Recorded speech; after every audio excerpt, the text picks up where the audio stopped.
Halo, halo, halo. Assalamualaikum warahmatullahi wabarakatuh. Ketemu lagi ya Ananda. Ini adalah pertemuan kita terakhir di bab ini ya.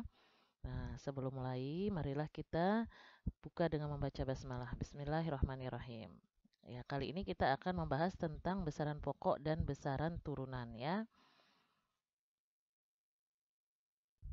Nah, kemudian kita akan lihat, kalian kan sudah belajar tentang besaran.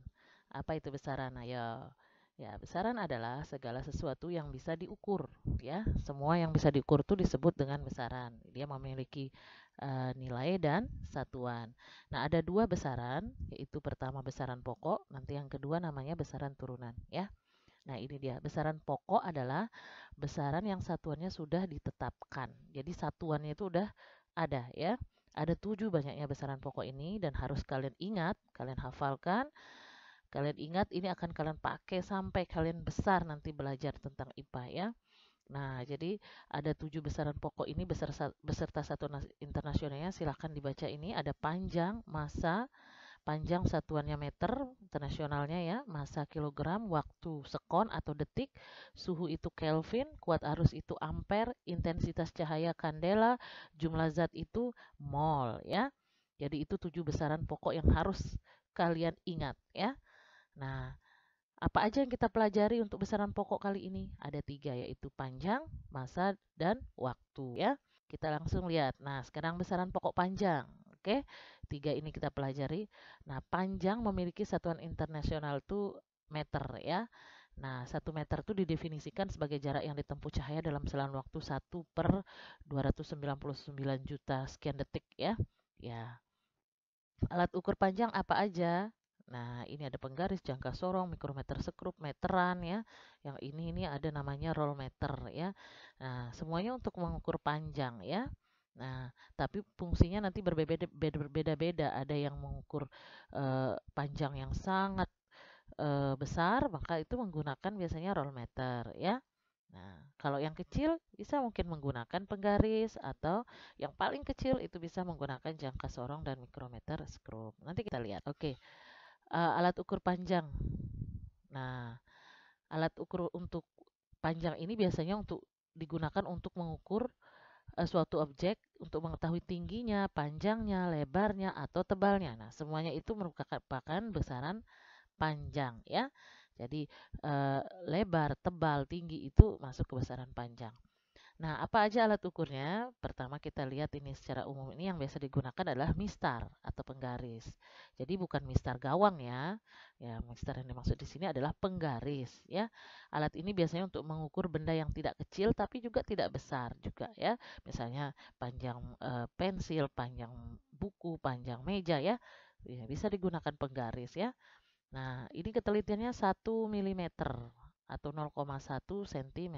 Jadi, setiap garis kecil di sini nih, di penggaris itu bernilai 1 mm maksudnya. Itulah ya, ketelit. Kemudian, alat ukur yang kedua dari panjang itu adalah jangka sorong. Nah, jangka sorong ini sebuah alat ukur yang berbentuk seperti kunci Inggris. Ini untuk mengukur biasanya diameter sebuah pipa, bagian dalam ataupun bagian luarnya. Jadi mengukur diameter pipa ya.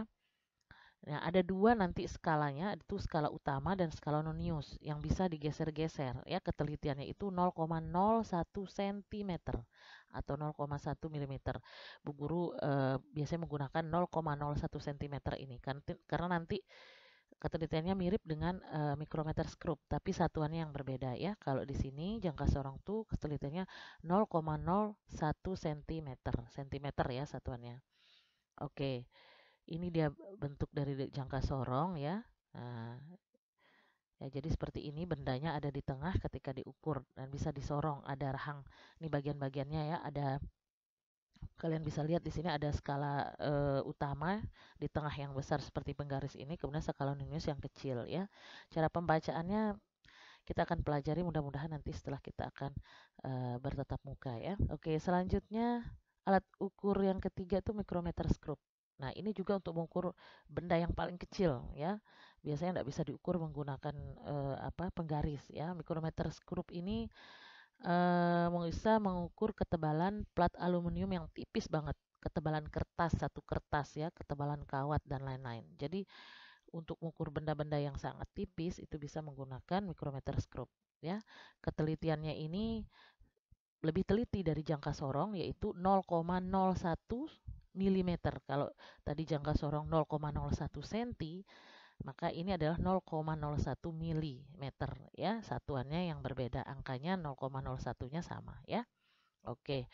Selanjutnya ini dia bentuknya, mikrometer skrup ya. Bagian-bagiannya ada dua, yaitu ada skala utama di sini dan kemudian ada skala noniusnya juga. Ya, cara pembacaannya nanti mungkin sama dengan jangka sorong, kita akan pelajari ketika tatap muka ya. Nah, yang kedua, oke, kita sudah selesai besaran pokok panjang. Yang kedua yang kita pelajari adalah besaran pokok massa. Nah, apa sih massa ini? Nah, setiap benda itu kan terdiri dari materi, dari suatu zat gitu ya. Nah, jumlah materi yang terkandung dalam suatu benda itu disebut massa benda. Nah, massa memiliki satuan internasionalnya itu kilogram. Seperti kalian mengukur misalnya massa tubuh kalian yang 52 kg, massa seekor kelinci 3 kg, massa sekantong gula 1 kg. Nah, itu disebut massa, tapi kita biasa menyebutnya berat ya. Nah, sebenarnya ada perbedaan antara berat dengan massa ya. Nah, ini massa didefinisikan sebagai massa sebuah silinder yang terbuat dari campuran platinum iridium yang sekarang disimpan di Sèvres, Paris, Prancis ya. Sekadar kalian tahu saja ya. Nah, apa perbedaan massa dengan berat?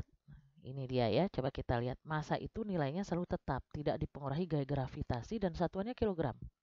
Artinya apa? Nah, karena gaya gravitasi di bumi misalnya dengan di bulan itu berbeda, maka ketika kalian nanti ke bulan, massa kalian itu akan tetap nilainya. Jika misalnya tadi massa tubuhmu 52 kg, ketika ke bulan, itu massanya tetap 52 kg. Nah, berbeda dengan berat, ketika kalian beratnya misalnya di bumi itu karena satuan berat itu Newton, maka disebut dengan Newton nanti. Jadi ketika beratnya adalah misalnya 100 Newton, maka ketika eh, ke bulan, maka karena gaya gravitasinya di sana lebih rendah di bulan itu dibandingkan di bumi, maka nilainya akan berubah menjadi lebih kecil. Bisa jadi nanti menjadi 15 Newton saja gitu ya. Jadi dia sangat kecil, berubah akan menjadi lebih kecil beratnya ya. Jadi nilai dari berat itu akan berubah karena dipengaruhi oleh gaya gravitasi di mana tempat dia berada. Nah, satuannya itu adalah Newton, bukan kilogram. Nah, itulah bedanya berat dengan massa ya. Kita pakai massa di sini sekarang ya. Besaran pokoknya ini massa. Nah, ini ketika menimbang massa badan ya. Ini juga massa ya, karena satuannya kilogram. Apa aja alat ukur massa? Nah, di sini ada ini beberapa contoh aja ya yang sering kita gunakan ya. Biasanya ada neraca Ohaus. Nah, ini yang biasanya digunakan di laboratorium. Nanti ya kita punya di laboratorium kita. Kemudian ini neraca sama lengan. Biasanya ini digunakan untuk mengukur logam mulia seperti emas ya. Jadi neraca sama lengan ini yang biasanya digunakan. Nah, kalau ini paling sering kalian lihat mungkin ya, timbangan pasar atau dacin ya. Ini biasanya untuk mengukur buah atau gula atau dan sebagainya ya. Kemudian yang ini, nah ini banyak di rumah mungkin ya, timbangan duduk. Ini biasanya kita untuk mengukur tepung, gula ya, untuk masak ya di rumah. Nah, ini neraca digital. Kita juga punya di laboratorium. Ini lebih teliti ya. Nah, jadi ini kalau kalian lihat mungkin pernah lihat di swalayan atau di mana ya neraca digital ini atau di lab juga digunakan ya untuk mengukur buah juga ya atau mengukur ketika melakukan praktikum di lab ya. Nah, yang terakhir ini ada timbangan badan. Kalian pasti sudah tahu kalau timbangan badan ini digunakan untuk mengukur massa badan kalian ya. Oke. Selanjutnya, nah ini dulu. Kita akan belajar satu aja untuk cara membaca neraca Ohaus-nya ini aja. Pertama, kita lihat di sini ini neraca Ohaus ya, salah satu neraca Ohaus. Ada di sini ada 3 lengan neraca Ohaus-nya, ada lengan belakang yang paling atas itu, kemudian lengan tengah dan yang di bawah itu lengan depan. Nah, kalau kalian lihat hasil pembacaan ketika menimbang sebuah batu seperti gambar di samping ini, hasil pembacaannya itu yang lengan belakang itu kan angkanya di situ 90 gram. Kemudian lengan tengahnya itu menunjukkan angka 200 gram. Ini satuannya gram ya, neraca Ohausnya. Kemudian lengan depannya itu 7,5 ya, karena berada tanda segitiga itu berada di antara 7 dan 8, maka di tengah-tengahnya itu namanya 7,5 ya. Ya, 7,5 gram. Nah, hasil pembacaannya adalah dijumlahkan. Ketiga lengan ini dijumlahkan.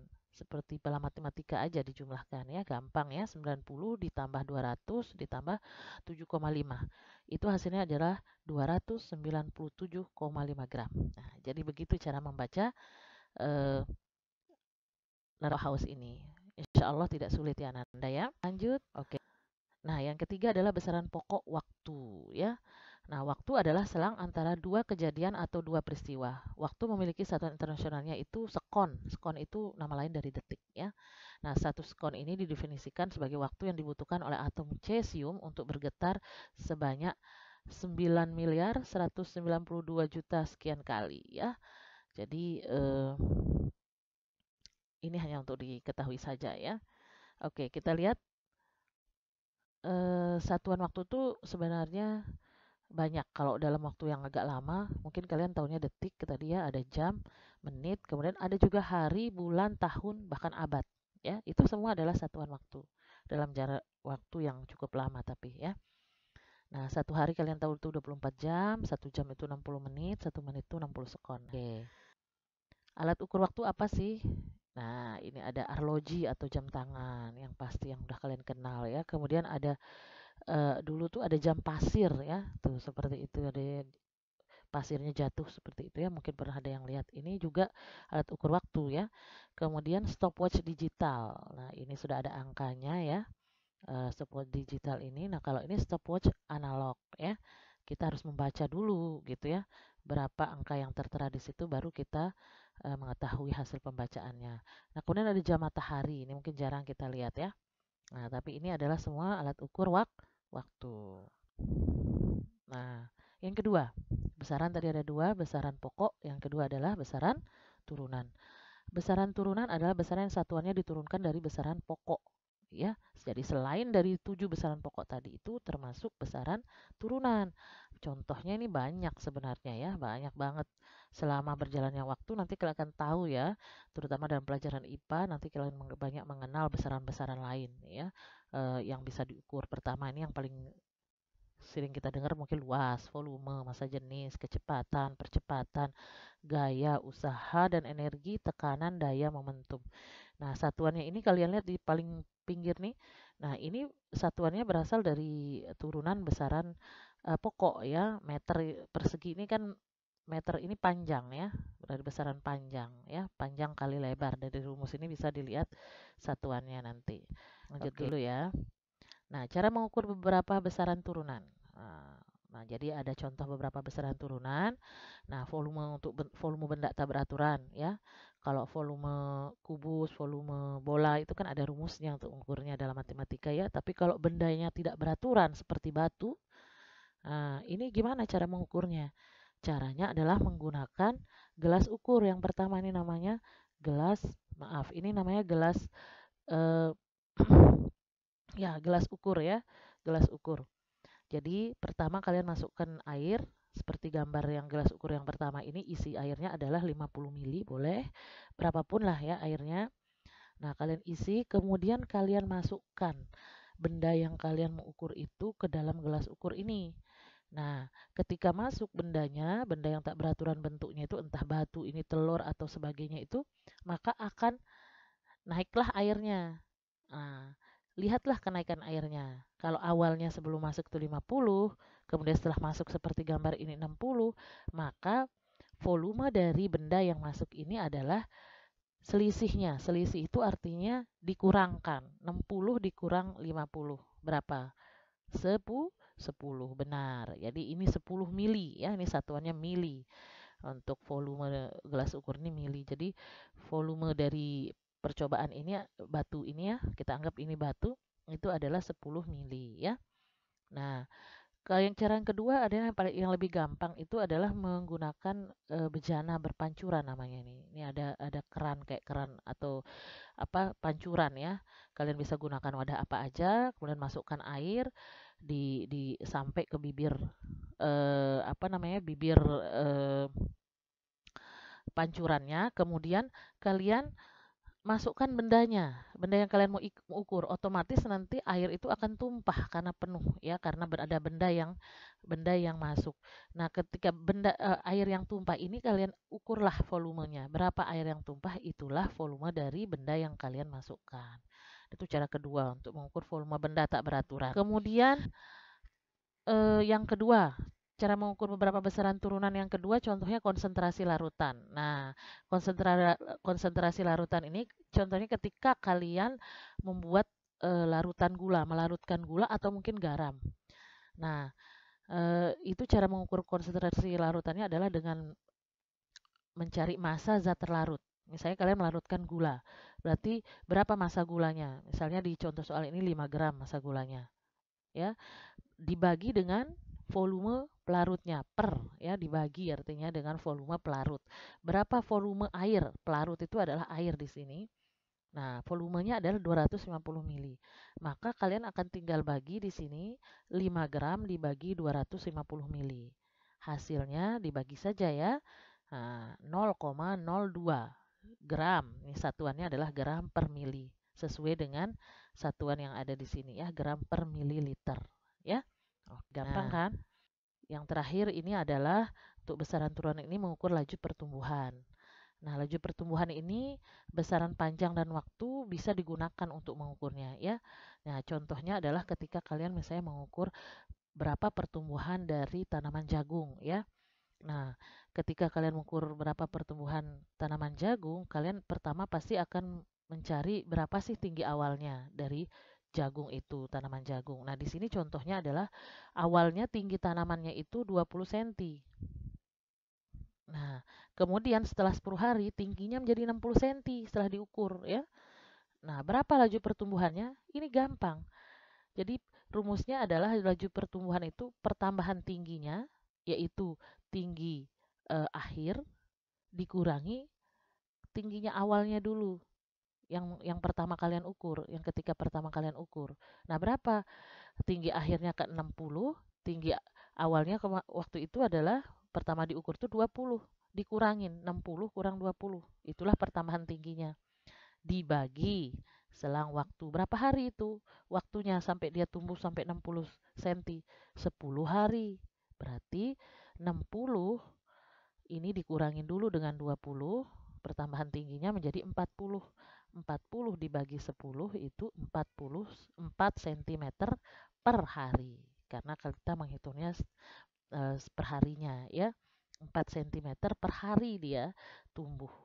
Nah, kalian kemarin tadi di contoh soal ini mengukurnya setelah lama 10 hari. Jadi laju pertumbuhannya adalah 4 cm per hari.